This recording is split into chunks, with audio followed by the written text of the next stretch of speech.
I shouldn't bend, so let's make it even closer. Sorry. Where you want it. Like this is okay? Oh, it's perfect. Can he hear me? Yeah, the room can hear you too. Okay, that's great. I'm going to get some reconstructed tape now.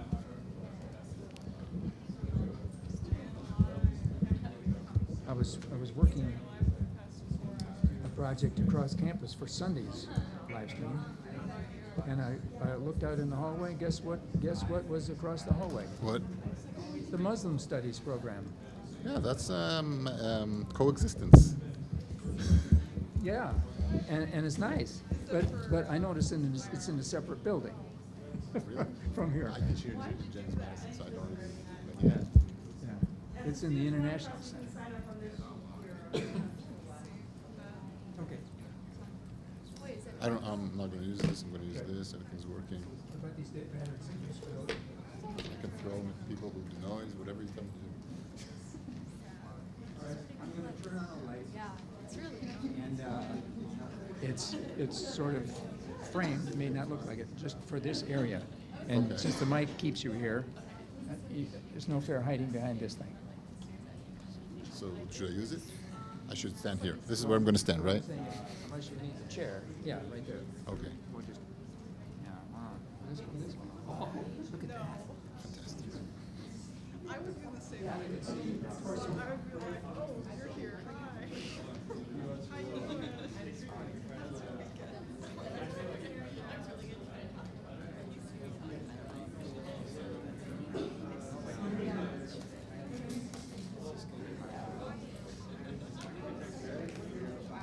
I know.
I'm so done with YouTube videos already. Flame of shining. Yeah. So it's 40 of us. And Flame and Shining in the same room. And it's funny when they fight over this. Not I fight over it, but they like their opinion. So I'm literally just like, this is my parents. No. Thank you all for sitting toward the front where you can see the live stream. You can see that it is well attended. When it's done, when you ask for Q&A, you go to that mic. The live stream will hear you. The house will not. Because, so, we got okay. All right. You guys doing okay? They just met about 20 minutes ago. Now they're dating.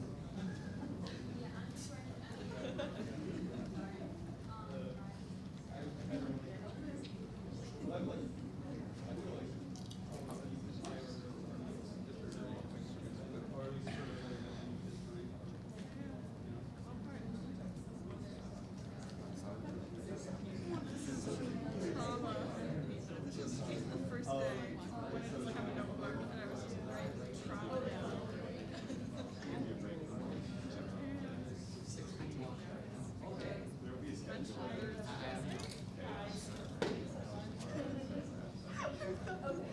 At one point I was like, eventually there will be an essay. Yeah. But like eventually I want to be able to remember. So hopefully we'll get good questions and enough questions. Yeah, and I a lot think of we leave people a lot here. of time for discussion. Yeah, and I don't know where you are in my class, but in my class we didn't even get to this case study yet, so most of them are not. So I always use it. This is like the basics. I think they'll get where we're at, and it'll open up for like, talk about the future and stuff like that. So.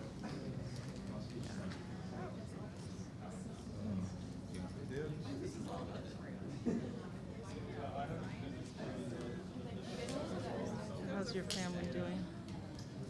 Having a lot of fun. Well, you work. And tomorrow we're driving for the weekend to Chicago because my older daughter is coming back with her cousin Max. So we'll be joined together, and but it's a great adventure. Yeah. Is this thing going to be working or not? I think it is. We should maybe be quiet.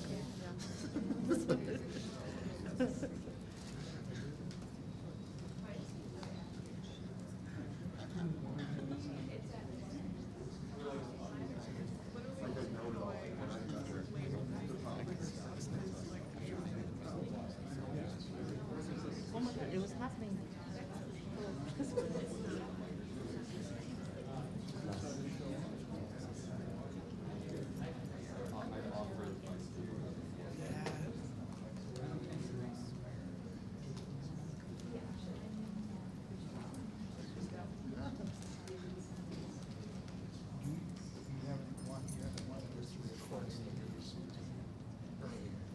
Just asking now. I mean, I think if we could just put up what we did last year was just put up the live stream on our website, and then people can still view it like next week or 2 weeks from now. But the live stream itself is recorded on the site. Yeah. It's already there. I don't think we need to do anything beyond that, right? As long as someone can look at this live stream a week from now or yeah, I think it worked last year. So just because everything, I know you put a lot of work on it, but it adds up as expenses for us. So that's one way. Yeah. That's why I'm just making sure. We're not gonna record it. Right. Yeah. And don't start before I get to the. Yeah. Oh yeah. So I saw there was a drama happening. So I think 2 days Oh my goodness, what a drama. Okay, well, welcome. It's great to see so many of you from several of our classes as well to the lecture by Professor Yuval Benziman, Negotiations Between Israel and the Palestinians in the Non-Negotiations Era from 2000 to 2022. I'm Yael Aronoff. I'm a professor here at James Madison College, and I'm also the director of the Serling Institute for Jewish Studies in Modern Israel. And we've sponsored it, and we have lots of co-sponsors, including James Madison College, the Residential College of Arts and Humanities, the College of Arts and Letters, the College of Social Science, the International Studies and Programs, the Office of Institutional Diversity and Inclusion, the Peace and Justice Program, the Muslim Studies Program, the Political Science Department. So we have lots of units across the campus that were really interested in the content of this lecture today. Yuval Benziman taught here in James Madison College in 2015 and 2016, and he was back teaching here this fall semester as well. He's an expert on Track 2 negotiations, other negotiations. He edited the Geneva Initiative. I know there's students in classes that are going to be exposed to those prior kind of potential peace agreements that Israelis and Palestinians were thoroughly negotiating in the past, and that possibly a version of which could be achieved in the future. So he's going to be talking about 7 methods to provide necessary communication, even when there aren't official peace negotiations going on, that you still have a need for constant communication, and what can we learn from that? How do we see that? He has lots and lots of publications. I'm just going to name just a few. He has lots in different journals: Peace and Conflict Studies, Journal of Peace Psychology, the Negotiation Journal, where he talks about Track 2 negotiations. And I think probably the basis for the lecture today, last year he published Negotiating with a So-Called Non-Partner, Lessons from Palestinian-Israeli Negotiation Practices, 2000 to 2020, in the journal International Negotiation, a journal of theory and practice. So those are just a few of many publications, but he has a lot of expertise And lastly, let me just briefly mention his title as well. He's a senior faculty lecturer in the Conflict Research Management and Resolution Program at the Hebrew University in Jerusalem, and he's the holder of the Katia Hans Guth-Dreyfus Lectureship for Conflict Resolution and the Law. So it's really an honor to have you with us today. Dr. Benziman is going to be delivering the lecture, and then we welcome you to ask lots of questions, engage, so we can get in a really kind of great discussion after the lecture. Thanks so much.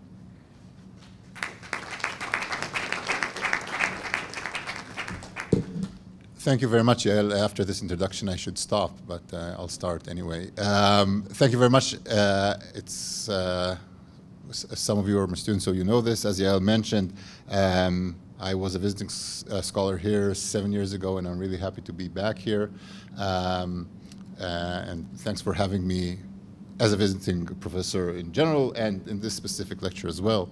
I'm going to talk about the kind of negotiations happening between Israelis and Palestinians since the year 2000.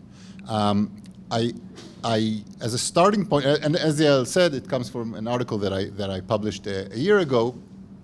As opposed to other researchers, I'll say this, I think that this is more of a mapping of the situation that is happening in the last 22 years than an actual research.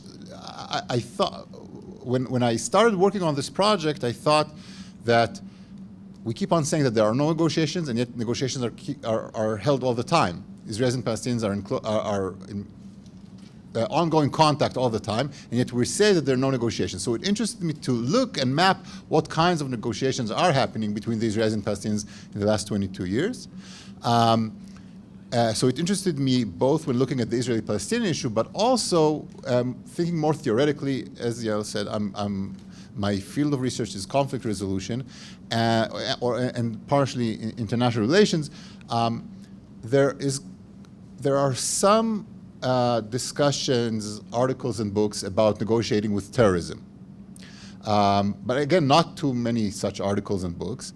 But I didn't find a lot of theories about negotiations with people who supposedly say that they do not talk with one another, but they're not necessarily terrorists. So it interested me both from the perspective of the Israeli-Palestinian conflict, but also from a more theoretical point of view. I'm gonna talk, and then we'll have a lot of time for discussion about what's happening or future negotiations and so on and so forth. But as my students here know, I welcome any questions throughout the lecture as well. So if something's not clear, if something is clear but you want to ask a question, stop me at any point. You don't have to wait to the end when we have the discussion. You can stop me at any point and ask or comment or anything. Okay? Questions so far? Okay. So I want to start with just a background of what happened in the year 2000. In the year 2000, there were negotiations taking place between the Israeli leader, the Palestinian leader, with the mediation of the President of the United States, Bill Clinton. The negotiations were held here in Camp David, the US, in Camp David. The location of Camp David was chosen because Israel and Egypt signed a peace agreement in the late 1970s in the same place. In that time, it was President Carter of the United States who brought the Israeli Prime Minister and the Egyptian President to Camp David, and that is where they finalized the basic agreement between Israel and Egypt, which later on became the Israeli-Egyptian Peace Treaty. And so when President Clinton invited the Prime Minister of Israel, Ehud Barak, and the leader of the Palestinian Authority, Yasser Arafat, to Camp David, his thought was, we're bringing these two sides together to negotiate and finalize an agreement. It didn't work. Negotiations were held for a few days, more than a week, but the two sides ended it with no agreement. Not only that they ended it with no agreement, both sides left Camp David saying, unfortunately, at this time, we don't have a partner on the other side. And it's kind of a mirror image that both the Israeli leader and the Palestinian leader say the same thing about one another. And since then, there were not a lot of negotiations happening. Following Camp David, a few months after that, there was one negotiation held in Taba, which is in Egypt, which was not fruitful. About 7 years later, there were another negotiations. But overall, if we look at what happened since the year 2000, I call it the no negotiation era because not a lot of negotiations were held, and mostly Israeli public and Palestinian public hold this idea since the year 2000, that no matter what we offer the other side, they're just not a partner for negotiation. So we find ourselves in the last 22 years in a situation in which Israel says the Palestinians are not a partner for negotiation, and this is the exact same that the Palestinians say about Israel. Clear? Now, when I say Palestinians, after the year 2007, more or less, the Palestinians, and again, I'm saying something very basic for most of you, probably know this, but the Palestinians are in two different regions that are not connected to one another, the West Bank and the Gaza Strip. Now, since 2007, Gaza Strip is controlled by Hamas, and the West Bank is controlled by Fatah, or the Palestinian Authority. So the situation that is created is that we can ask ourselves, and maybe we'll ask ourselves in the discussion, if negotiations are taking place, who are the partners to negotiate? Is it the Palestinian Authority? Is it Fatah who's leading the Palestinian Authority? Is it Hamas who is in charge of Gaza? If Israel is to negotiate, with whom of the two will they negotiate? So what I just described is the relations between Israel and the Palestinian Authority. Both sides say that they're no partner. When we talk about the relations with Hamas, it's even more difficult to create negotiations because Hamas is considered a terror organization by Israel. And not only by Israel, by other countries. And Israel went into a lot of effort to convince other countries in the world that Hamas is a terror organization. And therefore, Israel, with the case with the Palestinian Authority says Israel is not a partner for negotiation. This is what Israel says about the Palestinians. But about Hamas, Israel says, we're not negotiating with you because you're a terror organization. We're not willing to start negotiations with you because you're a terror organization, and we don't negotiate with terror. So, since the year 2000, no negotiation with the PA, but also no negotiation with Hamas because they're a terror organization. And for a few months, not a lot of time, we had a joint Hamas-Fatah Palestinian government. But with that government, Israel was also not willing to negotiate because this, as Israel put it, this is a government that is supported by a terror organization. So we will not negotiate with it. We won't negotiate with Hamas terror organization. With the Palestinian Authority, we are willing to negotiate, but they're not a partner, and we cannot negotiate with the joint government. Yeah? How long after Hamas won their elections were they denoted as a terrorist organization? Was there a gap? They are considered by Israel as a terror organization probably forever. I don't exactly know the date. Them taking over the Gaza Strip did not, I mean, they won the elections, but later on they took by force the Gaza Strip. So in the eyes of Israel, they're a terror organization much before that, but Israel also convinced a lot of countries throughout the world that they're a terror organization, even when going into elections. Others? Oh, okay. Okay, so this is the background of what we have in the last 22 years. No negotiation either because it's part is a terror organization or because of the sides seeing each other as not a partner for negotiation. And what I want to try to show you is while there are supposing no negotiations, what actually happens, and then we'll ask ourselves what does that tell us. So first of all, I'll start with 5 patterns of negotiations that are happening while the sides are saying that they're not. The first thing is negotiating without admitting to do so. So the sides are saying we're not negotiating, but in practice, they are. I think the classic example of these negotiations being held while not admitting to do so happen every time that there are cycles of violence between Israelis and Palestinians. Now, there's always violence between the Israelis and Palestinians, mostly both in the West Bank and in the Gaza Strip. But every 2 or 3 years, we have what we call a cycle of violence, which is more intense than the other parts of the year. These cycles of violence happen, take sometimes 48 hours, sometimes they take 3 weeks. But these small wars or new wars I discussed it in my class, probably we'll talk about it in her class. These kinds of escalations of violence have to end in some way. How do they end? The only way to end them is through negotiations, or through negotiations with the help of a third party, which is called mediation. I'll get to that in a second. So there is no doubt that Israel and Hamas are negotiating with one another to end these cycles of violence. Otherwise, they would go on forever. Yet the sides are not willing to admit that they're doing so. And what happens is something that is, I don't know what's the word, I would say the word is funny, but it's not funny, that when such a cycle of violence ends, Israel is not willing to admit that it just negotiated with Hamas a ceasefire. And therefore, because that means that we are negotiating with a terror organization. So what we are left as Israeli citizens, Israeli citizens are left with this very weird situation in which Hamas spokesman tells us when the violence has ended. Because the Israeli government will not say the violence has ended, because that means that they negotiated with Hamas. So it is only when Hamas spokesman says we've reached agreements with Israel that Israelis learn that an agreement has been signed. Now, I made it a bit too dramatic. We listen to the news. We know by Hamas a spokesman that it's about to happen. And by the way, we know when the Hamas spokesman says, okay, the violence will end at 5 o'clock, we know it will end at 8, because they always shoot after the ceasefire is signed. But Israeli government will not admit that it negotiated with Israel, but the Hamas spokesman says so. Clear? Understood? Okay, so this is the first thing. The sides negotiate, but they don't admit to do so.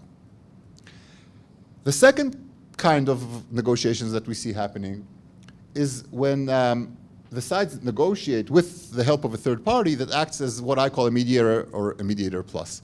I want to explain these terms in order to explain the overall idea. In international relations, we make a distinction between negotiation, mediation, and arbitration. Or this is one kind of theory in international relations. The difference between them is negotiation is when the two sides in a conflict talk with one another in order to resolve the conflict. Mediation is when two sides negotiate with one another, but with the help of a third party that helps them to reach an agreement between them. And there are different roles that the third party plays as a facilitator, but we won't go into all the details. Or when the third party acts as an arbitrator. That is when the parties go to a third party in order to decide for them how the conflict will end. Like a court system. Two people are in dispute, they go to a court system. The court is a kind of an arbitrator that tells them this is how we end the conflict. In the Israeli-Palestinian conflict of the last 22 years, we see that third parties act not only in the role of mediators, helping the sides to resolve the conflict, but what I call a mediator plus, this is something I made up, I don't know what will come with this, but that the third party doesn't only act as helping the sides to talk with one another, but the third party actually acts as if it is one of the sides in the conflict. Why does the third party in this situation act as if they are really a part of the conflict? Because the sides are not willing to talk with one another.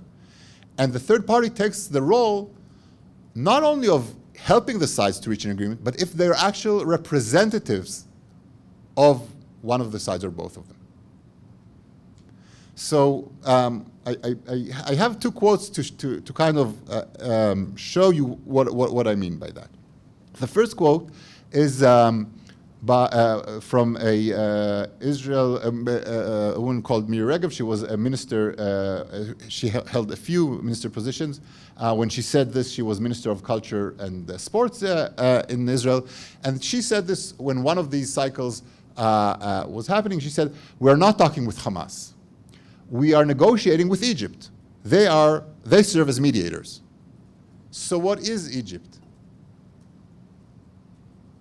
Are they mediators or are they a part in the conflict? The mediators in this case, as the Israeli minister in this case tries to say, we are talking with Egypt, who is the mediator, but they're actually representing the other side. The second quote is from the Qatari envoy to the region, who says, "We have reached agreements with Israel in the issues of electricity and the ceiling." Again, it is not for the Qatari envoy to reach agreements with Israel. They're not a side to the conflict.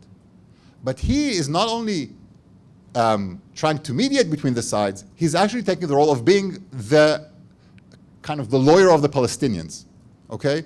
The one representing the Palestinians, because the sides are not willing to talk with one another. So are the negotiations happening? There are. The sides are not willing to talk with one another, so the mediator that's supposed to facilitate between the sides actually takes the role of kind of being in the shoes of one of the sides in order for them to be able to talk when they're saying they're not talking. Questions? Nothing? Okay. The third pattern of holding negotiations while saying that negotiations are not happening is negotiating over the head with parties who can influence the other side. So if Israelis and Palestinians cannot negotiate with one another, and yet they want something to be created or to change, the third option that I see when looking at the last 22 years is that the sides try to negotiate with a different party that can influence them. It's different than what I just said before, because what I said before is the third party acts as a kind of a mediator. In this case, you're actually negotiating with someone else that can influence the way that one of the sides acts. And to clarify this, again, I'll give an example. The example is that I want to give has to do with the Saudi or Arab Peace Initiative of 2002. And let me, for those of you who don't know what that is, let me describe this. The Arab League was famously known for saying, we don't recognize Israel, we won't negotiate with Israel, we won't sign a peace agreement with Israel. These are the famous 3 no's of Khartoum from 1967, but that was overall the Arab League's approach, that they are not willing to recognize or negotiate with Israel. In the year 2002, the Arab League changed their attitude. It started with the Saudi initiative coming from Saudi Arabia and later on endorsed by the Arab League a few times, saying if Israel meets 3 criteria, then we are willing to normalize relations with Israel.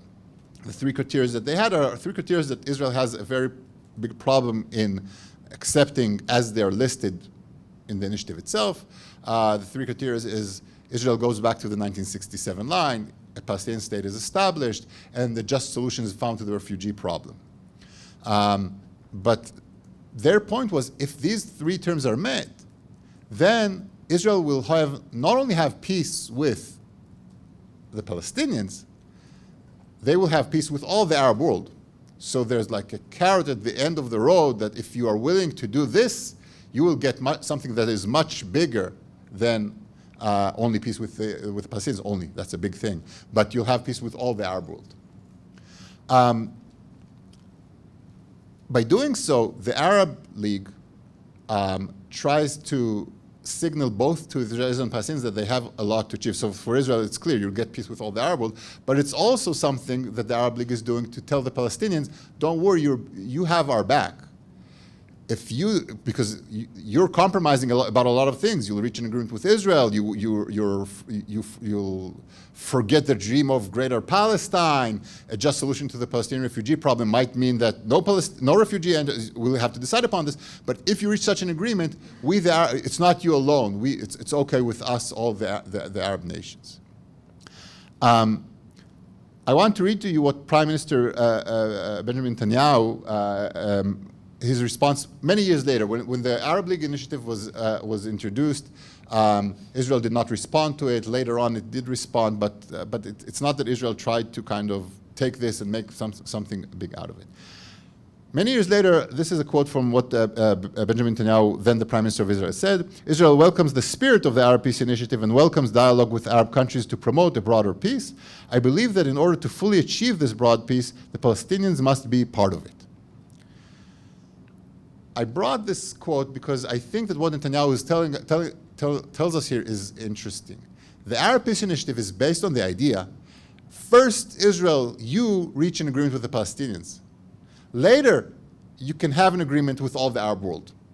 it kind of tries to push Israel into an agreement with the Palestinians in order to have a broader peace. But the way that Netanyahu reverses it is saying, we want peace with the Arab world. Yeah, the Palestinian issue can be part of it. And I think this is exactly walking over the head of one of the parties in order to force them to this peace agreement. So Netanyahu wants peace with the Arab world, and by that to create the peace with the Palestinians. No, not directly with the Palestinians, but having the Arab world and then having them. And by the way, this is one example. We can find similar examples of Palestinian action, but this is much more clear. Okay? The fourth kind of negotiation practice that I wanted to discuss is small-scale solutions to manage the conflict and to resolve it. Small-scale solutions that are meant to manage the conflict but not to resolve it. So Israelis and Palestinians will be willing to admit, as opposed to the first thing I said, that they are negotiating but not admitting to do so, there are instances in which they are willing to admit that they are negotiating. But only if we're talking about small issues for a short amount of time that don't have any, that allow the sides to manage the conflict in a way, but not to totally resolve it. So if Israelis and Palestinians negotiate about exchange of prisoners, happened once with Hamas, then Israel eventually has to admit that something happened here, okay? Prisoners were exchanged. So it will say Israel would not admit negotiating with Hamas, it will be mediation with a third party, but eventually Israel could say something like, yeah, we reached this, but it's not, we're not talking about the big conflict, we're talking about this issue. Or from time to time, Israelis and Palestinians will talk about how many Palestinian workers can come and work in Israel, both from the West Bank and from Gaza, even from Gaza sometimes, in order to somehow strengthen the Palestinian economy. So Israel would be admitting that such negotiations were held, but it will make a point that, of course, it was not with Hamas, but also we're talking about a specific issue dealing with security, prisoners, something like that. We're not talking about how to resolve the overall thing. So just, again, one example of this is that security cooperation that is ongoing between Israel and Palestine. Even when they had a joint Fatah-Hamas government, such negotiations were held, were admitted. Israelis and Palestinians admitted that such things happened, but again, not if we're talking about something bigger than very specific issues on the table now and not the big issue of the Israeli-Palestinian conflict. The fifth and last kind of negotiation pattern that I want to mention is initiating unilateral actions. Now, of course, we can challenge this. Are unilateral actions even part of negotiations?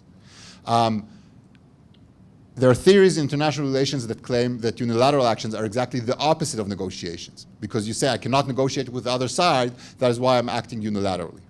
And yet there are other approaches saying, there's the saying that war is the continuation of negotiation, or the beginning of the negotiation, or the ending, so unilateral actions can also be seen as that. The sides are not negotiating, each side acts unilaterally, and yet at the end of the day, that could be part of negotiations between them. So if Hamas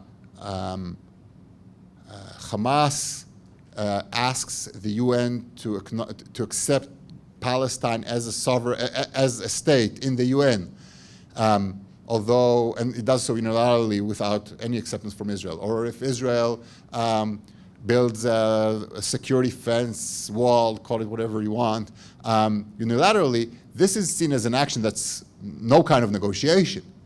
And yet I think that the bigger picture, if and when we ever have a final status agreement between Israelis and Palestinians, these unilateral actions could be seen as things that the sides did unilaterally. That the sides did unilaterally, but are part of an ongoing broader picture of negotiation. Okay? So these are the five main kind of things that I found of communication, negotiation, dialogue happening during the last 22 years while the sides are not negotiating. I do want to mention two more patterns of negotiations, which are, they can even, I think I call them alternative pseudo-negotiations. They're not really negotiations between the sides, and yet I think they should be mentioned. The first one is when the sides don't negotiate at all. They negotiate a different conflict, but that different conflict influences what is happening in this conflict. So again, as opposed to all the five that I mentioned before, this is a situation in which the sides don't negotiate. They talk with someone else about a different conflict, but eventually it does influence the Israeli-Palestinian conflict. And I think the classic example of this is the Abraham Accords. Israel signed peace agreements, with some of the Gulf states a few years ago. Israel did so theoretically without any relations to the Israeli-Palestinian conflict. And yet, this is a quote from the UAE Minister of Foreign Affairs, who said, after the agreement was signed between Israel and the UAE, annexation was our immediate concern, annexation meaning Israel annexing part of the Jordan Valley, part of the West Bank into Israel. So he said, annexation was our immediate concern. We felt it would kill the prospects of a two-state solution between Israelis and Palestinians, nothing to do with the UAE, which has been the basis of almost all past peacemaking efforts, and set prospects for regional peace back decades. So the UAE signs a peace agreement with Israel, supposedly doesn't have anything to do with the Palestinian issue, and yet the foreign minister of the UAE says it all has to do with that. We made this agreement in order to influence the Israeli-Palestinian conflict. So nothing has to do, so it's a different conflict, but it's actually related to this. Okay? Some of you might know this, maybe those of you who are my students might remember this. Another example of this could be when Israel and Egypt signed the peace agreement between them. The first clause of the Camp David agreements between Israel and Egypt of in the late 1970s talks about the Palestinian issue, not about Israel and Egypt, but what happens with the Palestinians in the West Bank, Gaza. This is the kind of the same thing. So this is the first kind of pseudo-negotiation, because it's not really negotiation, but it does influence them. And the second one, which is, again, I'll explain it and then I'll try to, I'll name it and then I'll try to explain it, are pseudo-negotiations happening within the in-group. What do I mean by that? Since no negotiations are really being held, or not, for the most part of the last 22 years, no negotiations are being held. We see conversations inside each of the societies regarding what could be the future, although no negotiations are happening. So it's not as if the Israeli-Palestinian issue is not an issue in Israeli society. It is very much so. And right-wing and left-wing and religious and seculars and the Arabs and Jews in Israel have ongoing conversations about what the future agreement could look like, although no actual negotiations are taking place. So the discussion is ongoing, but not between the sides. It's inside each of the sides with no connection between them. Later on this semester, you will have a kind of a symposium of different scholars who will talk about the idea of a confederation or federation between Israelis and Palestinians. There are more. Most of these talks are held inside each society, not between them. Inside Israeli society, 20 years ago or 22 years ago, when the no negotiation era started, you could hear two options on the table: a two-state solution or no solution. Now we have more ideas on the table: two-state solution, one-state solution, three-state solution, two-state solution with the settlements, with the Jewish settlements remaining in the West Bank. Without it, a federation, a confederation. But all this is mostly inner discussions inside Israeli society, inside discussions in Palestinian society. The two sides are not negotiating, but this is ongoing. Questions so far? Yeah? So I've got a couple questions. What is the likelihood, rather, does Israel think that they're going to regain Hamas territory at some point? And if not, then what is the advantage that Israel gains by not recognizing Hamas? Okay. So the question was, does Israel think of taking over the territory controlled by Hamas, Gaza Strip, at some point? And if not, what's the point in not negotiating with them? No, Israel, I don't think there are any intentions of Israel taking over Gaza. Gaza, those of you who don't know, Gaza Strip is a small part that Israel used to hold and unilaterally walked out of some 17 years ago. It is a territory, again, this is an asymmetric conflict. Israel in an hour can take over Gaza, but it doesn't have anything to gain by taking it over. And every time we have this cycle of violence, the question asked is, what will be the end of it? So we have the cycle, it ends, but since Israel doesn't have any intention of taking it over, and Hamas knows that by its rockets it's not going to change Israel, then it's just another cycle with nobody winning it, no kind of future anything happening with it. So no. But why isn't Israel negotiating with Hamas? Or even just recognize that they exist. No, There must be an advantage gained somewhere to not do so. Yes. So what Israel would hope. Well, Israel sees Hamas as a terror organization, and Israel does not want to negotiate with the terror organization. Hamas officially does not does not accept Israel's existence, and did not change its charter to say, okay, we acknowledge the fact that Israel exists, and therefore Israel says, in these terms, we won't negotiate with you. We can ask ourselves, we'll do this in a second, if the sides actually want to negotiate or not, what are the sides doing to do so or not. But if we want to see, let's say that we believe that Israel wants to negotiate with the Palestinians to reach an agreement, and the Palestinians want to negotiate with Israel to reach an agreement, I think that the answer to your question would be Israel wants the Palestinian society to have a different kind of leadership. They didn't have elections, not in Gaza and nor in the West Bank, for the last, I want to say 16 years more or less, something like that. Israel would say, if the moderates take power, these are people that we can negotiate with. They acknowledge Israel's existence, they're willing to compromise, we can do this. But at the same time, there are people both worldwide and in Israel saying, we have to accept that this is the situation, Hamas is there, you negotiate with terrorism if you don't have anyone else to do so. Yeah. Others? Okay. So I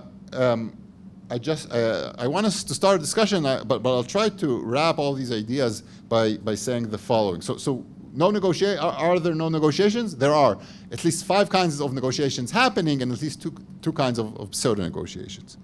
But I want to kind of conclude by saying the questions that I started with is, are negotiations taking place? And what I tried to show is, yes, there are different kinds of negotiations, admitting, not admitting, with a third party acting as a mediator plus, and all these ideas. So negotiations are taking place.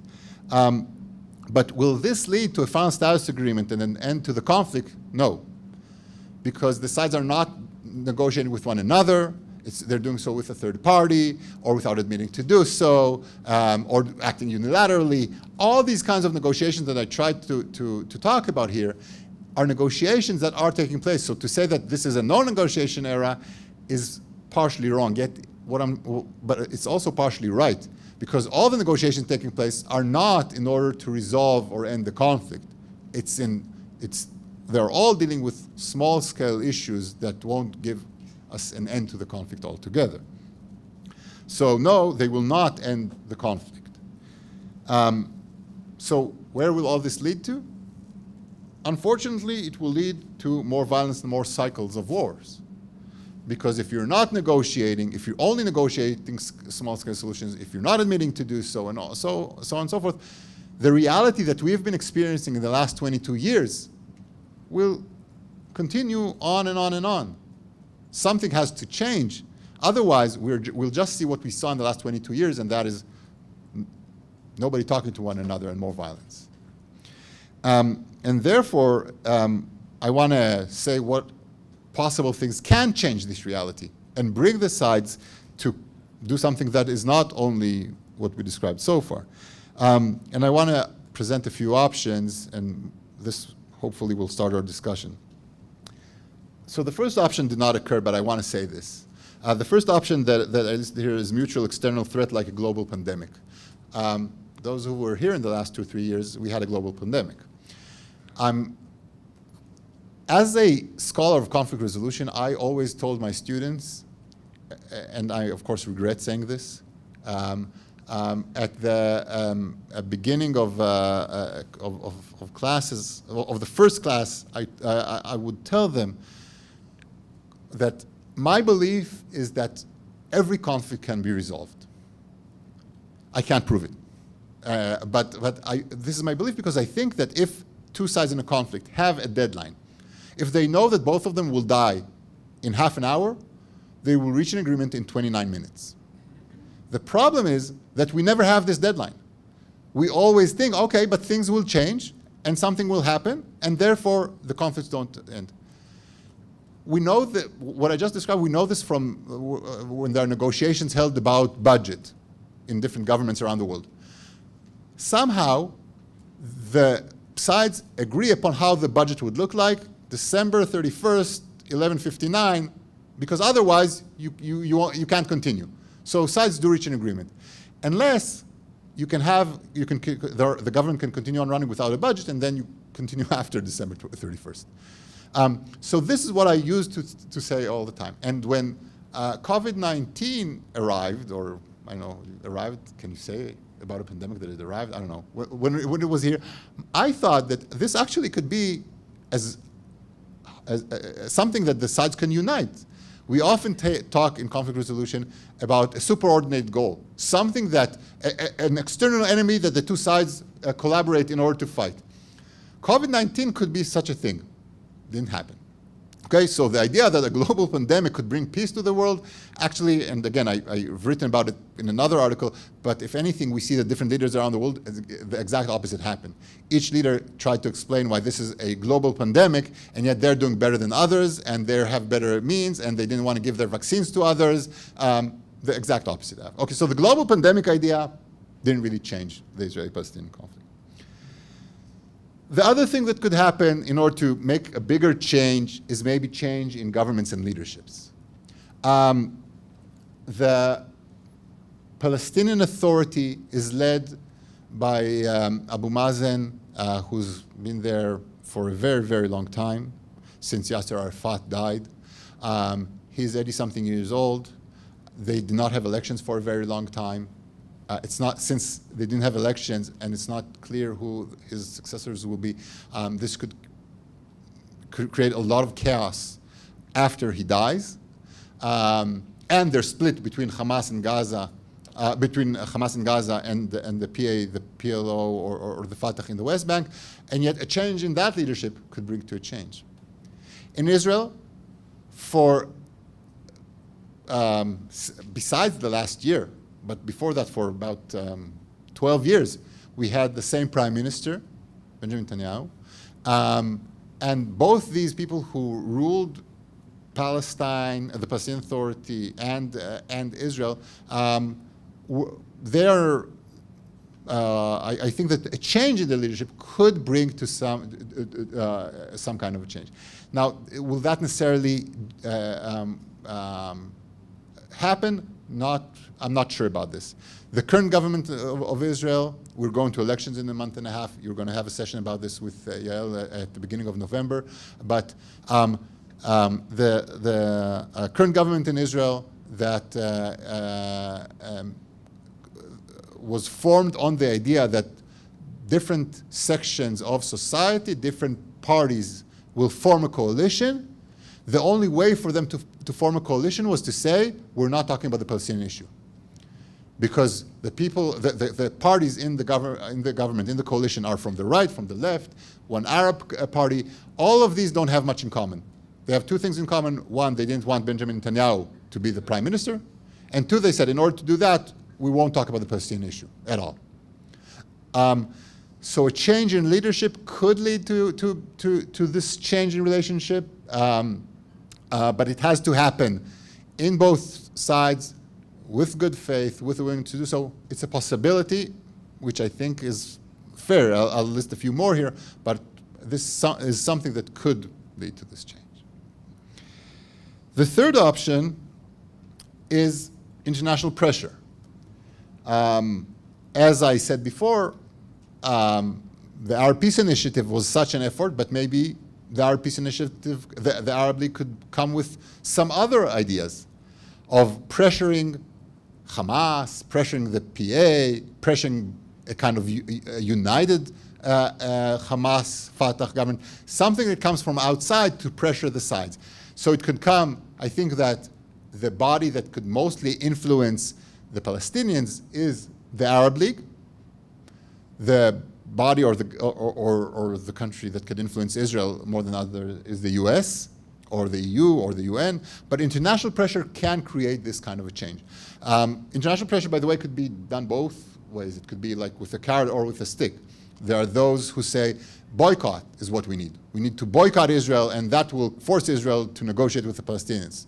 There are others who say what we should actually do is explain to Israelis how much they can gain from a peace agreement. And same goes if we talk about the Arab League or Arab countries. Maybe not giving Palestinians what they already get from us will lead them to the negotiation table, or explaining to them what they can do, what they can get if they negotiate. So it could go both ways, but this is the idea of international pressure. Of course, these things can go together. It's not either have international pressure or change the governments. All of these can come at once. So this is another option. The fourth option that I want to mention, which I don't like to mention because it deals with violence, yet as a scholar of the field, I have to say, extreme violence could lead the sides to a point where they're saying, okay, so we should negotiate. It depends on how you want to tell the story of the Middle East, but at least I think it's fair to say that we can tell the story of the relations between Israel and Arab countries as a story in which violence has always led to negotiations. I think that the Israeli-Egyptian agreement, a peace agreement, could not be understood without the Yom Kippur, the 73 war. So we had a war leading to a peace agreement. I think that the Oslo Accords between Israel and the Palestinians would not have happened without the first Intifada happening in 1987. Again, we have violence leading the sides to negotiate. Israel would not have left the security zone that it held in South Lebanon without being terrorized by Hezbollah in South Lebanon. Again, violence leading to unilateral action. Israel would not have left Gaza if Hamas would not have terrorized Israel in Gaza Strip. So to a certain degree, force does lead the sides to negotiate. And of course, I'm not promoting, I'm not calling for this. I think it's horrible that this is what leads people in general. It's not true only for the Israeli-Palestinian conflict. It's true for conflicts worldwide. It's a tragedy that this is what leads people to act in these ways. But extreme violence could be another thing that would lead the sides to say, okay, we suffered so much that we're better off negotiating. There's this theory in international relations called the ripeness theory, and this theory says that when our societies in conflict, when are they ripe to end the conflict? Not necessarily, it doesn't mean that they will end it, but when are they ripe to end it? And one of the conditions in this theory is that both sides are mutually hurt to a degree that they say, okay, we can't contain this anymore, and there's no way of winning the other, and therefore we have to negotiate. This is one of the terms, that they have other conditions. But so extreme violence could also be that. And the last thing that I'll mention, and again, these things can come together. It's not either internal changes or international pressure or such a thing. When I say internal changes, what I mean is not necessarily on the political level, like the change in governments or leaders, but internal changes, I mean changes coming from in a society, changing their attitudes to a different attitude. So if the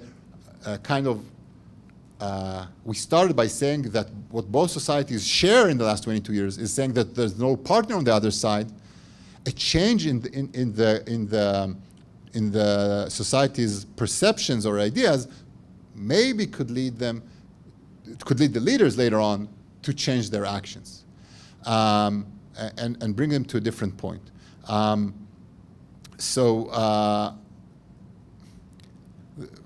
I'll give another example of this. since both sides claim that the other is not a partner, what we see in most of the actions, beliefs, perceptions of each society in the last 22 years is that they explain why the other is not trustworthy and why there's no way of reaching an agreement with them. An internal change would be that that Israelis don't wake up in the morning and can explain why the Palestinians are not a party for negotiations, but they wake up in the morning and say, we have a conflict, we have to end this. Be them a partner or not, we have to think creatively of how to end it and negotiate with them in order to end it. And the Palestinians don't wake up in the morning and explain why Israelis are not trustworthy and are not a partner for negotiations, but they wake up in the morning and say, okay, whatever we say about the other side, we are experiencing a conflict and we have to end it.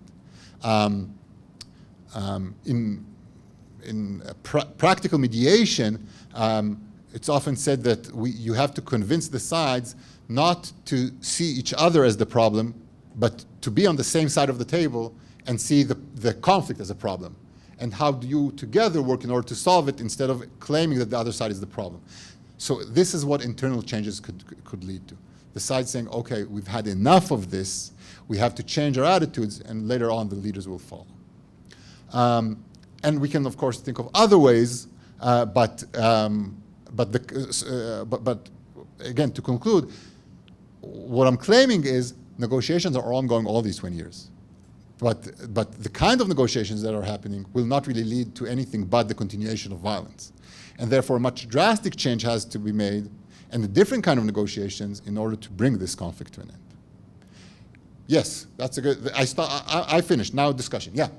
I remember in your class on Monday, you said a civil war almost broke out in Israel when the decision to make all of the areas, like Area 1, Area 2, Area 3, like when that was proposed and instituted, you said a civil war almost broke out. So let's say a peace deal like did happen between Palestine and Israel.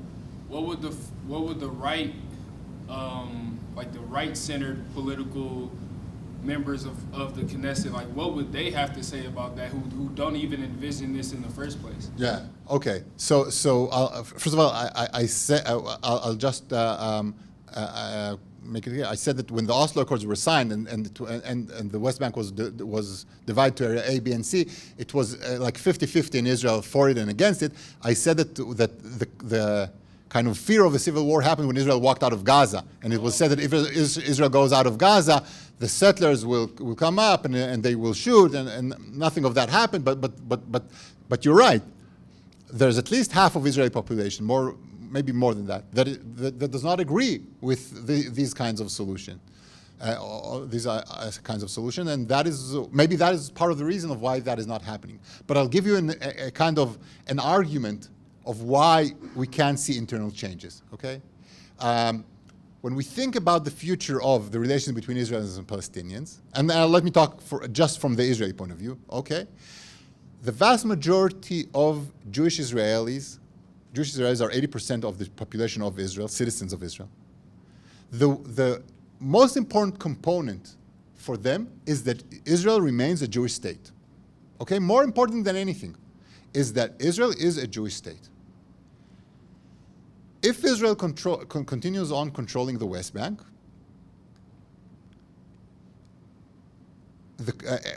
it's a challenge to keep on calling yourself a Jewish state.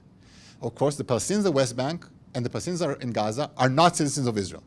And therefore, Israel claims we have a vast majority of 80% of the population that is Jewish. But if you combine the Palestinian citizens of Israel, the Palestinians living in the West Bank, and the Palestinians living in Gaza, and you compare the amount of non-Jews to Jews, the Jews are either 50-50 or a minority in these areas. Now, Israel claims that we don't control Gaza anymore. The people in Gaza claim that they're the biggest jail in the world and that Israel does control it. I'm giving this as an example of telling Israeli Jews, you might think that Greater Israel belongs to Israel. You might think that we should not have any compromises in the West Bank. But you have to understand what the consequences are. That means that you will either not be a democracy because you are ruling people and you're not giving them, and they're not your citizens and you don't give them rights, And if you do give them citizenship, then you will not be a Jewish state. So if you want to remain a Jewish democratic state, you have to do something. Now, you're right in saying they won't like it, and it's very problematic. But I don't think that we are in a deadlock that the attitude cannot change. And same goes to the Palestinians. Okay, everything I'm saying here, or at least this is my understanding of conflicts. Okay, you don't have to agree with me, but that both sides in the conflict they're different cultures and stuff like that. But I think both sides have valuable arguments and things, but also things can change in the other sides as well. So for the Palestinians, it's the same thing. Yes, you might believe in Greater Palestine. Yes, you might think you should not recognize Israel.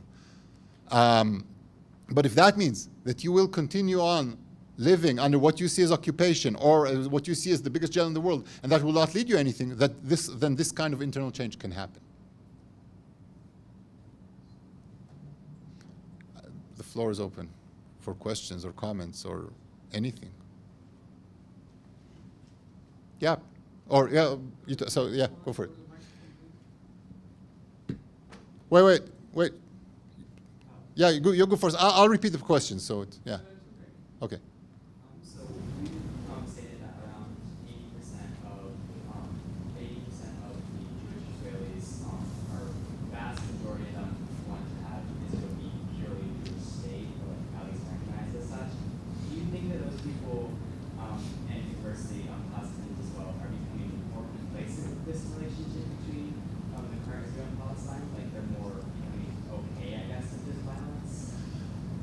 No, that is the one thing. I think that one thing that we see more and more is just despair. The sides are just, they're saying, oh, we can't do anything. But I don't think that, depends on your perspective, but I don't think that Palestinian society or Israeli society just say, okay, just leave it as it is. There's kind of it's kind of a contradicting. The thoughts kind of contradict one another. On one hand, I think that at least from the Israeli society, they're looking for a change, but also they're saying change cannot happen. And this is what we see more and more. So I don't think they're just accepting it as it is. Today, again, we're different time zone than Israel, but an Israeli soldier was killed in fire between the Palestinians and the Israelis. Now, this is something that happens, and of course, there are many more Palestinian casualties than Israeli casualties. So, does Israeli public get used to it? I don't think so. It's the head of the news. It's a horrible thing. I don't think that we get used to it, and yet there's a kind of a feeling that there's no solution. And that's what I'm saying. Something has to happen in order to resolve it, but I don't think it's to agree that it's, yeah.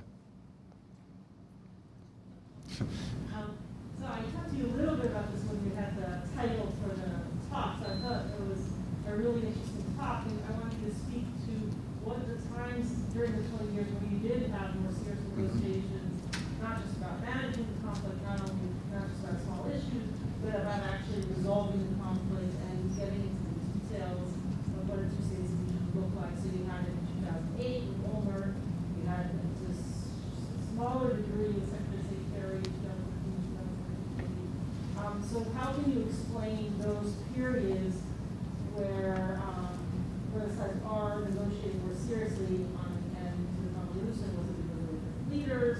Was it, did this happen? Different external pressures? If you use your model, can it also explain those periods of more serious negotiation, or do you think it's outside the model to explain? Yeah. Okay.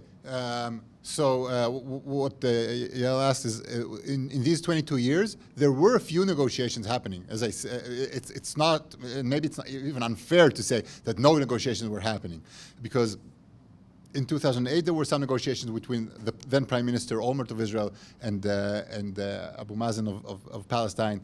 In 2013, there was some negotiation with large efforts by the Obama administration at the time. There was also one negotiation after the year 2000 in Taba in 2001. And so how does that fit? So I'll say a few things. First of all, as I see it, I think that you're completely right that these negotiations were held, but I think that the overall approach throughout all these years, even when negotiations were held, is there's no partner from both sides. So I think they were much more intense negotiations than they were serious. But if anything, it just preserved or even enhanced the atmosphere in both sides, that even in the few months that we had something, which it was proven again that we don't have a partner on the other side. So for example, when Prime Minister of Israel Olmert negotiated with Abu Mazen of Palestine, at least the Olmert's version of it, the Israeli Prime Minister's version of it, Abu Mazen has a different version, is that he offered a lot of things, and Abu Mazen, the leader of the Palestinian Authority, said, okay, I'll consider it, and never came back to the negotiation table. So again, this is an indication for the Israeli public of, okay, we said in advance that there's no point in negotiating with them because they're not a partner. He tried it, and it was just proven again that he's not a partner.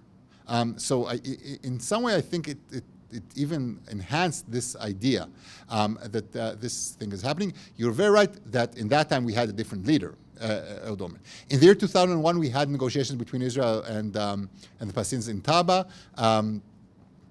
These are negotiations that are often forgotten. I think they're often forgotten mostly by Israel because the Israeli claim is in 2000 in Camp David, we offered everything. The Palestinians said no. In 2001, Israel offered more. Since the negotiations were not fruitful, but if you offered everything in 2000 and then in 2001 you offered more, then that means that in 2000 you didn't offer everything. Yeah, and in 2012-13, it was Netanyahu prime minister. I don't think anyone in Israel thought it's going anywhere. Kerry, they pushed for it, but again, it was the atmosphere it's not there. So I completely agree that negotiations were held a few times about the bigger issue, about the bigger conflict. But I think the overall, it just enhanced the idea that of a non-partner on both sides. Yeah. Yeah.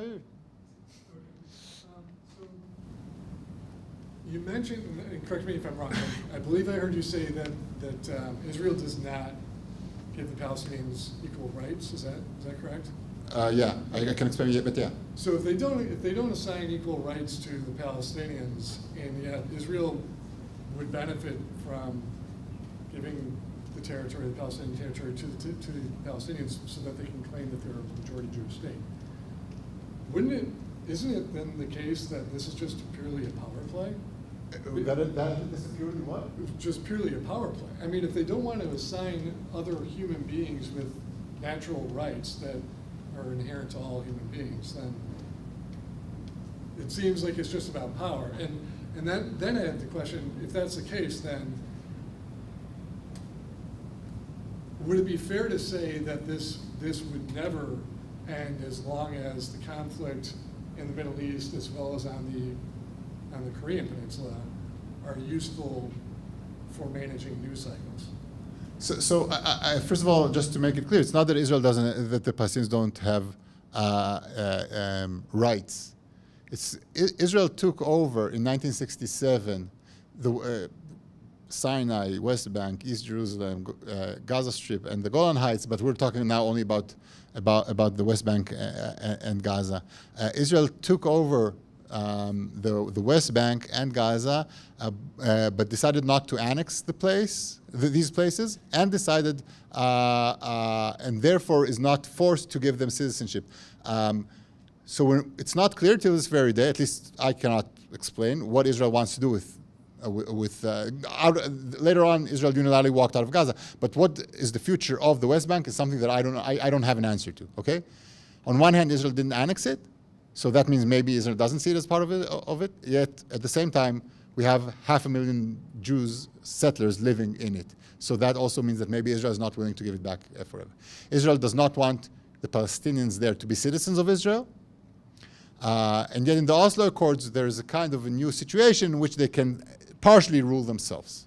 And your question has to do with, like, what does Israel want to do? What is the future plan of Israel? And I do not know. I don't think that Israel knows, if you can talk on behalf of a country. We have different leaderships, different ideas. There was never a strategy of this is what we wanted to happen. We had left-wing governments, we had right-wing governments. You would think that left-wing governments would sign a peace agreement with the Palestinians. You might think that right-wing governments would annex the place and make it Israeli. They didn't.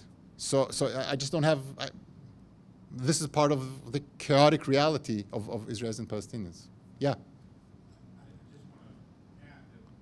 I don't accept the premise that Israel doesn't give the Palestinians Gaza and the West Bank human rights, because the Jordanian never gave the Palestinians in the West Bank citizenship rights, voting rights, equal rights.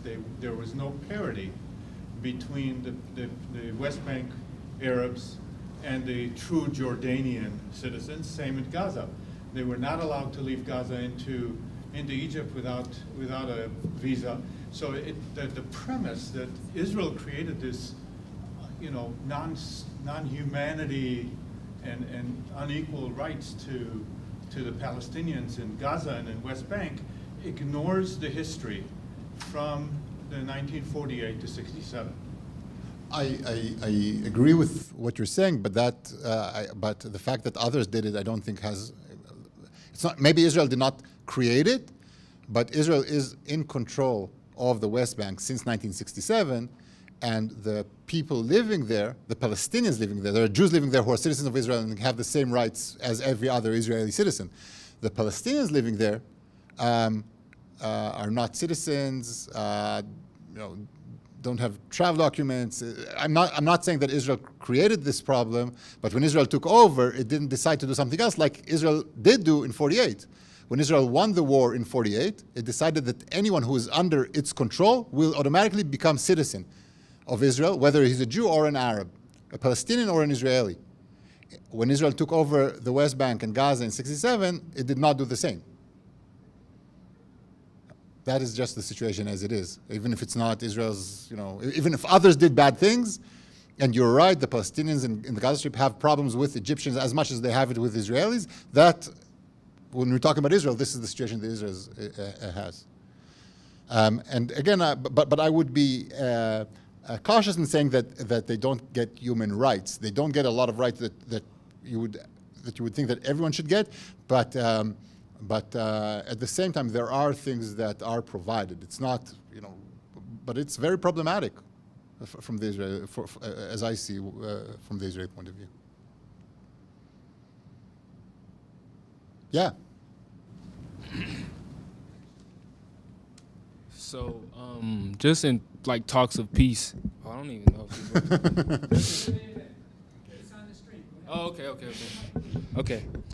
Just speaking in talks of peace and considering the Arab citizens of Israel still in Israel, if Palestine were to be a state, would a Hebrew state that is significantly trying to be only a Jewish state, would they push the Arab citizens out of Israel who are already citizens there, seeking to be a purely Jewish state? It's a good question. We can maybe hope for it to be the other way around. That if Israel and Palestinians have a peace agreement, then the Arab citizens of Israel will not be seen as a threat, and we'll have better relations between Jews and Arabs in Israel. So that is another way of looking at it. But I would say that Arab Palestinian citizens of Israel, first of all, from their point of view, believe that a two-state solution is the right solution, and yet they do not want to be part of the future state of Palestine. Okay? I'll talk about the Jewish majority in a second, but they do not want to be they want to stay where they are as citizens of Israel and not be part of Palestine. There are different reasons. This is what most surveys show. Why is that the case? There are different explanations. Probably the best explanation is that even if you are, and this is how Arab Palestinian citizens of Israel see themselves. They see themselves as second, third-class citizens, not as equal to Jewish citizens of Israel, but they still believe that they're better off in that situation than being in Palestine, which economically is doing much worse and doesn't have elections for the last 16 years and things like that. So this is when we talk about the point of the Arab Palestinian citizens of Israel. From the Jewish Israeli point of view, I think it's, first of all, again, we can be hopeful that if the Israeli-Palestinian conflict is resolved, then the relations between Jews and Arabs in Israel would be better and not worse. As long as they're a minority and the majority of Jews can keep on calling Israel a Jewish democratic state, and the symbol of the flag is a Jewish star, and all the symbols of the state are Jewish, I think that it will be less of a problem for the Jewish population. And yet there are there are ideas on the table. As I said, if we were talking here 22 years ago when that started, the main thing would be two-state solution. Since there are a variety of different options, one of them, introduced by one of the leaders of one of the parties in Israel in the past, was to rethink of the whole idea of a two-state solution and divide it in a way that separates between Jews and Arabs, not between Palestinians and Israelis, according to the Palestinian West Bank and Gaza and Israel, but between Arabs and Jews, meaning that parts of what is Israel now, if it has more Arabs in it, then it will become part of the future state of Palestine. Addressing exactly what you said. Let's try to separate, not between the nations of Israel and Palestine, but between the religions of Jews and Arabs. So it could go both ways. It should be said, last year we had a lot of violence which occurred simultaneously between Israel and the Palestinians in Gaza, and inside Israel between Jews and Arabs in Israel. It happened last May. It was the first time that relations became so hostile and so violent. It relates to the Israeli-Palestinian conflict, and yet it is a different kind of conflict because it's between citizens of the same state. Yeah. You mentioned how Egypt was a mediator for a lot of the negotiations with Gaza and the West Bank, and also Qatar. Does the Arab League recognize the Palestinian Authority or Hamas more as the leaders of the Palestinians? Very good question.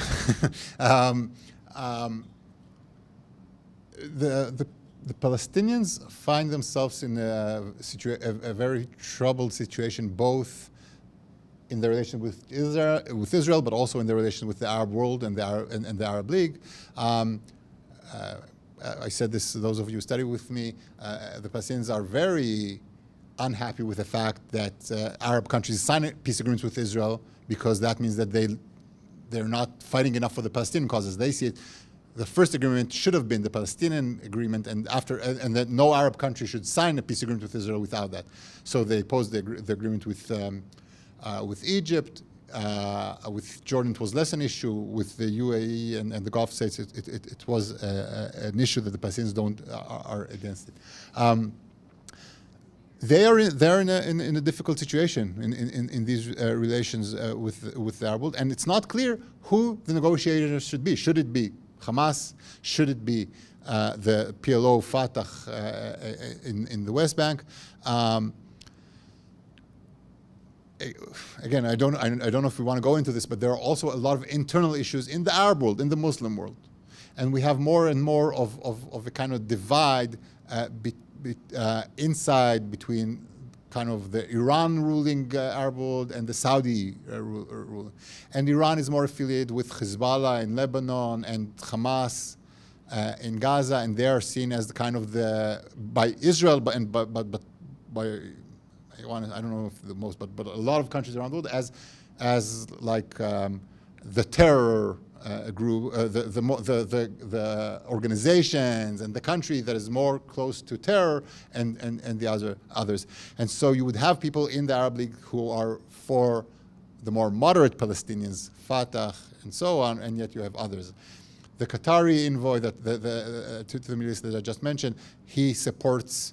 The Qataris give a lot of money to Hamas in order for Gaza to kind of, the poverty there is a tragedy, but they give them money. But does that mean that Qatar really wants Hamas to rule and not? It's not clear. Others? Questions, comments, something? What do I do?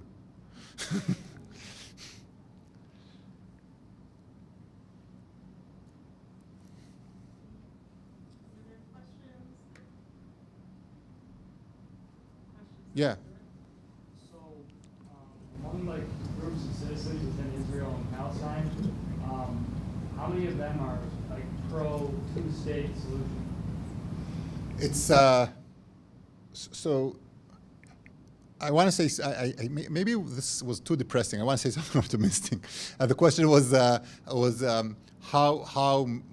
many Israelis and Palestinians? What's the percentage of the people believing in a two-state solution? So this is changing, but and when we say two-state solution, there are different versions of what a two-state solution is. And yet most of the surveys and polls done throughout the years show that there is a majority in Israel and a majority in the Palestinian society that are for a two-state solution. They're not necessarily accepting all the terms of one another, but there is still that majority for a two-state solution. But I want to say something that's even, again, more optimistic than that, and that has to do with leaders. When we poll Israeli and Palestinian society, and we see that there is a majority, even if it's a slight majority, that is for a two-state solution, that is a very, this is very, I think should be considered as something that's very optimistic, because after 22 years of almost no negotiations, and more than anything else, kind of despair, the fact that you still have about 50%, let's say it's less than 50%, okay, 40%, 45% that are for it, is an achievement by itself.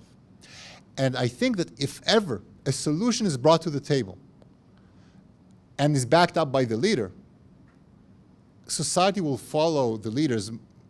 So the polling that shows that it's about 50% that support it, or even less than 50%, are encouraging by themselves, because I think that when it comes with a leader, international pressure, and the world saying that this will bring to a different kind of reality, then the support of the public will increase dramatically.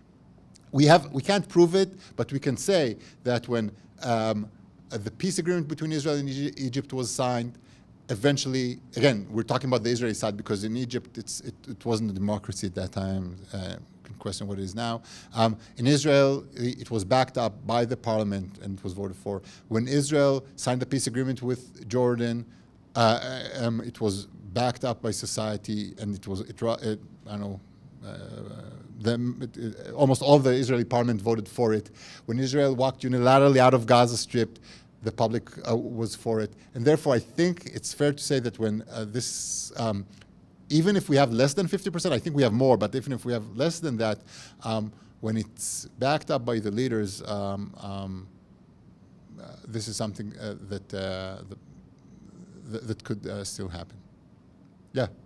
So, like a follow-up question. Yeah. Would there be a situation where if the numbers keep rising in citizens that support negotiations, is it possible for internal pressure to cause negotiations between the two countries? Yeah, no, but I think it's the other way around. The numbers are decreasing, but I'm saying they're still somewhere about 45 to 55% for it, but they're decreasing as time goes. They're not increasing. But the public support can come at one point because maybe because of violence, maybe because of changing of attitudes, maybe because of international pressure. But the public might support it, but it's not as if we're in a situation which we're saying, oh, let's just wait a few more years. In 10 years, there will be more support. As the years pass, there's less support for it, mostly because the other side is seen as the enemy, no partner, and we're not talking with them, so there's no chance of talking to them in the future. Yeah? This might be too similar to the last question, but for like the young people, young Palestinians and young Israelis, is there like a generational divide between who favors a two-state solution and who doesn't? Yes, the younger generation, from what we see in polls, it seems that the younger generations are less supportive of a two-state solution. They're becoming more extreme, or more right-wing, or more anti-agreement, and not for it. So it seems that the youngers are less for it. Why do you think that is? What is like American politics, which is the other way around? The younger people get to put more progressive politics, so why is it that the diversity? The question was why does it happen? Why is it that the younger generation is less for a two-state solution? I think that that there are different explanations. I'll provide a few. I'm not sure that this is the whole thing. First of all, we're talking about generations that did not even experience real negotiations. So if we were 10, 15 years ago, we were talking about a generation that saw negotiations, that thought it was possible. Now we're talking about a generation that never even saw it as something that this kind of dialogue can appear, and therefore I think this is one explanation that leads to this. Second thing, I think that after so much time that nothing happens, a new generation comes and hey, we have to think of something completely different. This something completely different is not negotiations, but it's the other way around. Third kind of explanation that might tell us something about the change, at least in Israeli society. I remind you that when we talk about the young generation in Israeli society, they are people who just experienced the military. Military is compulsory in Israel. Not everyone goes. About 50% go. It's a different discussion that we can have. But those who go to the military often will come out, or at least this is an assumption, okay? I can't say this, that they come out of the military after having violent interactions with the Palestinians. They are less for a two-state solution, less believing that this is possible. Maybe there are other explanations, but I think these are parts of the explanations. Yeah. Since you had some role in editing and others the Geneva Initiative, I don't know if you might tell us more a little about the content of it, how it influenced kind of what the future kind of solutions may be that are, to some extent or not maybe based on the Geneva Initiative. Yeah. So the Geneva Initiative is a kind of a draft agreement between Israelis and Palestinians of how a final status agreement could look between the sides could look like. It was initiated with the thought that since the sides are not negotiating and explaining why it's not possible to negotiate, then let's just try to negotiate people who are not officials and figure out how a solution could look like. And it's based on the two-state solution, and it basically, often in negotiations, what we see is that the sides stick in their own corners and explain why you cannot negotiate, and they're afraid to raise ideas. The idea was to raise a lot of ideas and then figure out how a solution could look like.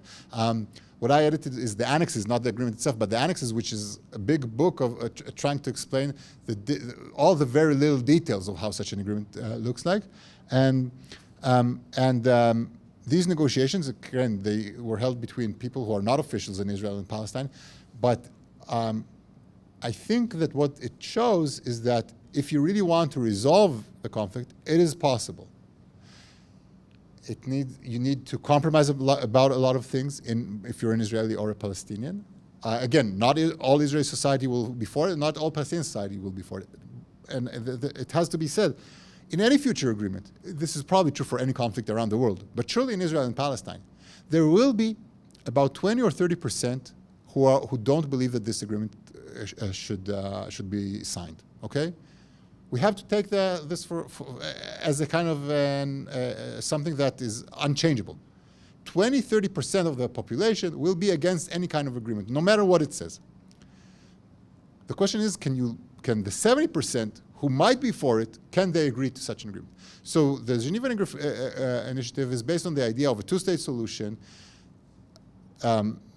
based on the swap that the Palestinians will get the land of 67, but there will be lands that will be swapped because there are places which have hundreds of thousands of Jews living in them that cannot be, you cannot move them out of their territory, and yet the Palestinians do deserve compensation for this land, so they will get land somewhere else.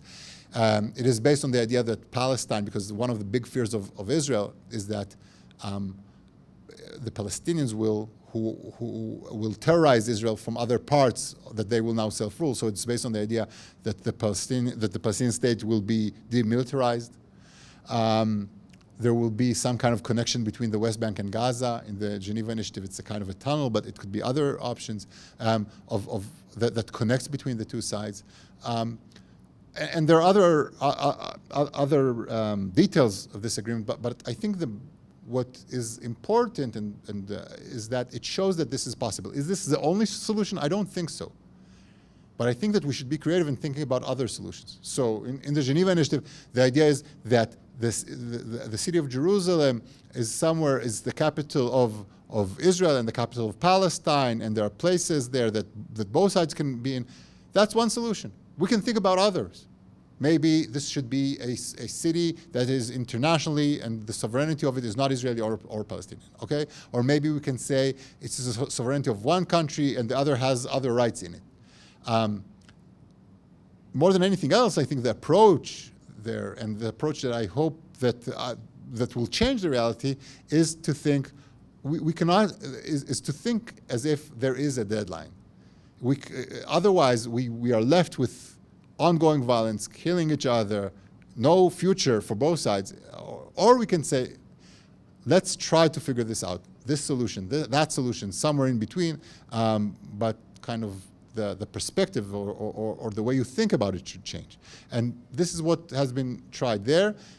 Again, unfortunately, the Geneva Initiative is the only detailed agreement that exists. It's not official, but it's the only detailed agreement that exists between Israelis and Palestinians. Besides that, we have some agreements that are very short.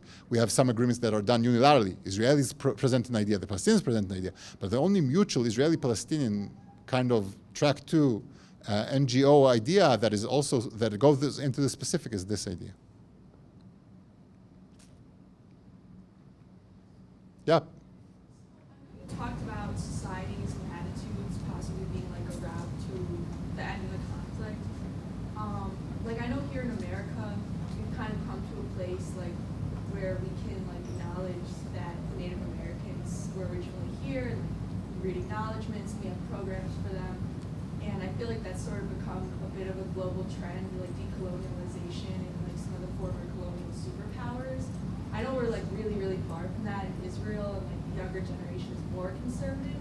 But do you think we could ever get to a place like based on global trends that would like? No. I think that the situation is, when you're talking about how today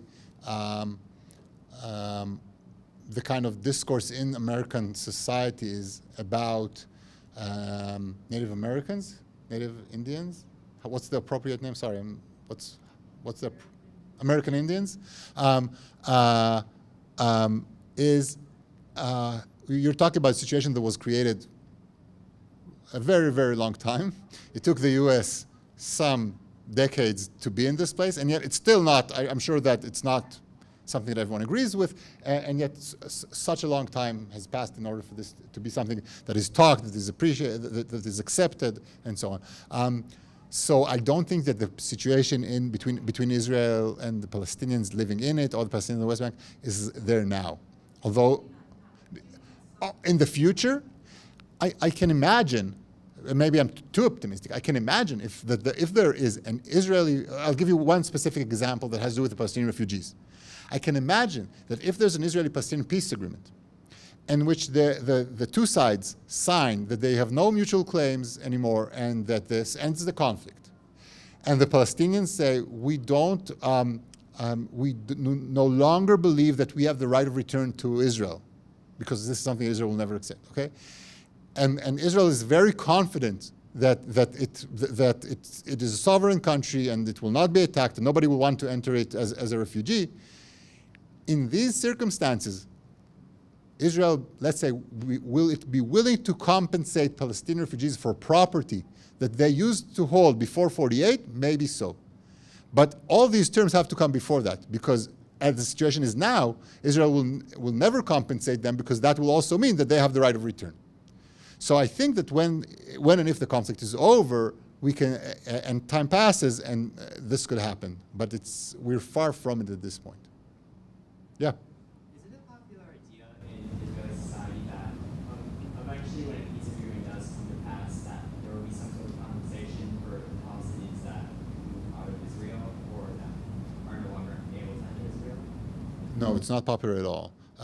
If anything, the more popular, again, it's even discussing, we're talking about this, but in Israeli society, what we're discussing now is a non-issue for a long time. Negotiations with the Palestinians are not even talked about. Okay, that's part of the tragedy of what's happening now. But if anything, when we talk about compensation for the Palestinian refugees, the kind of attitude in Israeli society is, we are also refugees. We are refugees of countries that we had to run away from in North Africa and Asia and Eastern Europe. And so how about we're talking specifically about the Palestinians. If we are compensating the Palestinians, first of all, the Arab countries should compensate us. But again, I think it could be, we can think of a different scenario in an agreement in which Israel would be willing to do something in that regard. But again, this is quite far from that. Just a second, I want to say something about your question. On one hand, what I said is I don't see it happening in the near future. On the other hand, I will say something that is maybe one step towards that. It's just one maybe small indication of something that is maybe towards what you were asking about. The Israelis call the 1948 war our war of independence. The Palestinians call it the Nakba, the catastrophe, the disaster that they experienced. The Israeli in the Israeli textbooks, although Israel a few years ago passed a law that says that you cannot commemorate the Nakba, at the same time, we have some Israeli textbooks that talk about the Nakba. There are textbooks today that are taught. I have a 12th grade daughter. She studied for her history exams last year. What she was taught was more progressive than what I was taught when I was her age. Meaning talking about how the Palestinian refugee problem was created. The Israeli narrative used to be, oh, they happily walked out of their homes. I'm exaggerating, but this was the story. Now it's much more complicated. It's not the Palestinian version, of course, but there are elements that are reaching there. Maybe it's because Israel feels more confident with itself. But so on one hand, I'm saying it will take a long time, but our small step, can we see small steps? Yeah, maybe. Yeah. So, I've already addressed this, but what do you think is the most likely scenario where the conflict is at, say,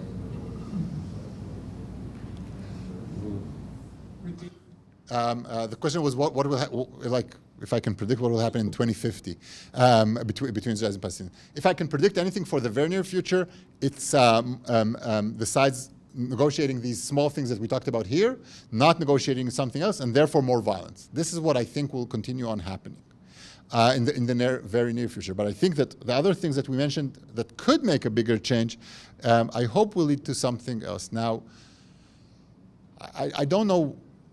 On one hand, I want to say, eventually, societies understand, the Israelis and Palestinians will understand that they're hurting each other so much that they will reach a point where they will try to resolve it and something will happen. On the other hand, this has been going on for 140 years. Maybe it will continue. So I'm not sure. I do want to say something about it, since I don't want to make any I don't want to predict what will happen. I will say something in order to prove that I cannot predict and that nobody can. If you look at the history of what's happening in the Middle East, I think a lot of things that happened were very, very surprising. If you would talk to the average Palestinian or Israeli experts in 1986, they would not foresee that a year from then the first Intifada will start and there will be so much violence. If you would talk to the average Israeli and Palestinian in 1992, they would never believe that a year from there, the Oslo Accords will be signed, the Palestinian Liberation Organization, the PLO, will be recognized by Israel, they will recognize Israel, they will come. It's unthought of. In 1993, when the Oslo Accords were signed, some people did predict this, but believing that eventually what will happen is much more violence. So things change very drastically sometimes in the Middle East, and yet I'm talking about 22 years in which nothing has happened. So I don't know what to predict, but things could happen not in 2050, but in 2025. I don't have a better answer than that. Thank you very much.